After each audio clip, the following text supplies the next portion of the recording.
इस press conference का आयोजन hotel Radisson Blu Jammu Narwal में किया है। जैसा कि हमने पहले कहा आपको पिछली प्रेस कॉन्फ्रेंसेस में भी कि एकम सनातन भारत दल जम्मू कश्मीर की 3 लोकसभाओं से 3 लोकसभा कैंडिडेट्स उतारेगा। तो आज उन्हीं लोकसभा कैंडिडेट्स के नाम की घोषणा करने के लिए आज की प्रेस कॉन्फ्रेंस आयोजित की गई है और मीडिया के मित्रों को बुलाया गया। आप जानते ही हैं कि इलेक्शन कमीशन ऑफ इंडिया ने कुछ समय पहले ही बांसुरी, ठाकुर जी की, भगवान कृष्ण की बांसुरी इलेक्शन सिंबल एकम सनातन भारत दल को दिया, जो एक कॉमन सिंबल है। और पूरे भारतवर्ष में एकम सनातन भारत दल के जितने भी कैंडिडेट्स खड़े होंगे 23 राज्यों में उन्हें बांसुरी कॉमन सिंबल दिया जाए। एकम सनातन भारत दल के कैंडिडेट चयन की प्रक्रिया पूरे देश में चल रही है, पहले भी चल रही थी। कुछ कैंडिडेट्स शॉर्टलिस्ट हुए हैं, लेकिन आज की प्रेस कॉन्फ्रेंस एकम सनातन भारत दल, जिसे जम्मू कश्मीर के लोग पहले एकजुट जम्मू के नाम से भी जानते थे, विशेष तौर पे आज जम्मू कश्मीर के संबंध में प्रेस कॉन्फ्रेंस ऑर्गेनाइज की गई। मैं राष्ट्रीय अध्यक्ष एकम सनातन भारत दल अंकुर शर्मा आज 3 में से 2 नामों की घोषणा करूंगा, जो लोग जम्मू कश्मीर की लोकसभा कंस्टिट्यूएंसी से चुनाव लड़ेंगे। आज तीसरी जो कंस्टिट्यूएंसी है अनंतनाग राजौरी पुंछ लोकसभा, उनका जो नाम फाइनल हुआ है वो हमने तय किया है कि चूंकि वो अगले चरण में चुनाव होगा, वो 4-5 दिन के बाद घोषित किया जाएगा। एक प्रक्रिया है, आप जानते हैं। तो 3 में से 2 नामों की घोषणा आज की जाएगी। मैं सबसे पहले और ये पार्टी का भी आदेश था और उसके बाद लिस्ट भी जारी हो जाएंगी, पार्लियामेंट्री बोर्ड में एक डेमोक्रेटिक तरीके से डिसीजन लिया जाता है। जम्मू लोकसभा से एकम सनातन भारत दल पहले एकजुट जम्मू बांसुरी चुनाव चिन्ह पे पार्टी ने मुझे आदेश दिया है कि मैं स्वयं यहाँ से चुनाव लड़ूं, और राष्ट्रीय अध्यक्ष होने के नाते मुझे ये भी कहा गया कि अपने नाम की घोषणा आप स्वयं करें।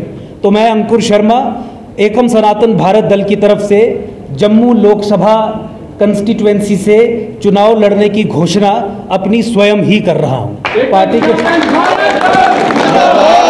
जानते ही हैं कि एकम सनातन भारत दल या एकजुट जम्मू संभाग के राजनीतिक सशक्तिकरण की लड़ाई कई दशकों से लड़ रहा है।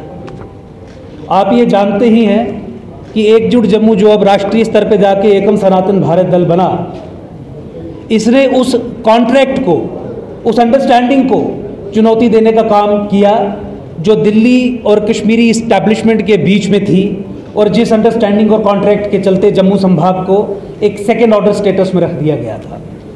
जम्मू संभाग को कश्मीर का एक गुलाम बना के रख दिया गया था। जम्मू संभाग के 10 जिलों को कश्मीर की एक कॉलोनी मात्र बना के रख दिया गया था। 1947 से चला रहा वो कॉन्ट्रैक्ट जो स्टेट ऑफ इंडिया, भारत की राज्य सत्ता, जिसे दिल्ली में केंद्रीय सरकार रिप्रेजेंट करती है, और कश्मीर की खास तौर पे मैं ये कहना चाहूँगा, अंडरलाइन करके ये शब्द, मुस्लिम इस्टेब्लिशमेंट के साथ था। उस कॉन्ट्रैक्ट को ध्वस्त करने के लिए एकजुट जम्मू और एकम सनातन भारत दल ने आगे कदम बढ़ाया है।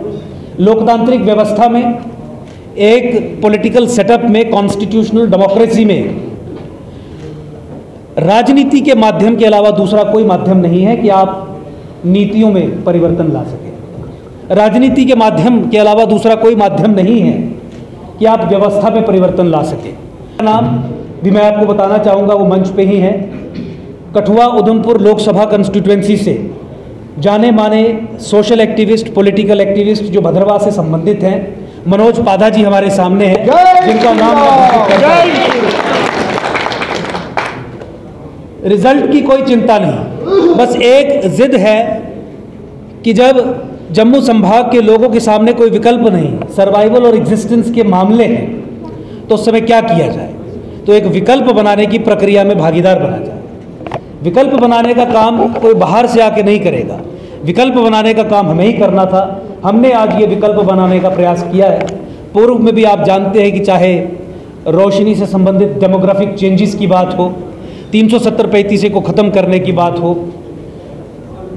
तमाम कश्मीर बेस्ड पॉलिटिकल पार्टीज जिन्होंने जम्मू संभाग के खिलाफ नीतियां बनाई, उन नीतियों को ध्वस्त करवाने की बात हो, रसाना केस पे सीबीआई इंक्वायरी से संबंधित जो पॉलिटिकल और लीगल मूवमेंट चली उसमें पार्टिसिपेशन की बात हो, हमेशा से एकजुट जम्मू। अब एक हम सनातन भारत दल के कार्यकर्ता स्वयं मैं प्रथम पंक्ति में आपको दिखे थे जो जम्मू संभाग के लिए काम कर रहे थे।